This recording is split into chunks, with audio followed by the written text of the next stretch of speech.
Welcome back. So in today's video I'm going to show you how to solve unable to install app on your Play Store. Let's get started. You go to your Play Store, open up your Play Store, you need to click on search, and there you wanted to install. Let me show you, for example, this one now, and you click on install, and it is called pending. You can see. So what you need to do is, the first thing you need to do is make sure you go back. Once you go back, click on this your profile icon. Once you click on your profile icon, click on library. Once you click on your library, then you're going to see sorry guys, let me show you. Click on notification and offer. Once you click on notification and offer, you're going to see this your update. Click on your update. Okay, first you can click on free up space. You can see can't install app, click on free up space, and here you can free up some spaces here automatically. Let's wait for it. You can see these are spaces that you can free up.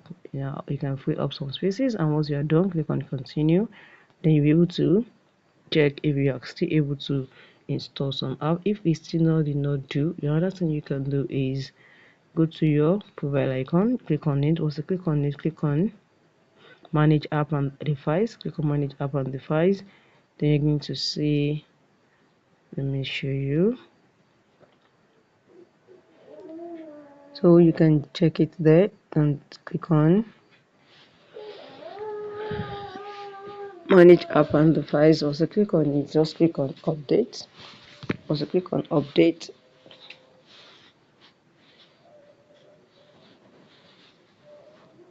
Oh, okay now. So you must click on manage. You can say updates available. If there's anyone that is doing, just click on it. You just have to off everything by coming here and click on update, then click on cancel all. Once you click on cancel all, you can just go and check, make sure you cancel everything.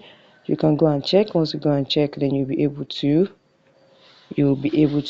share if you're able to download or install any apps again, and I'm sure it's very going to be easily. So if the one is not done, the last thing you can do is go to your system settings and go and clear your files management entirely. So guys, if this video helpful, smash the like button, drop a comment and subscribe.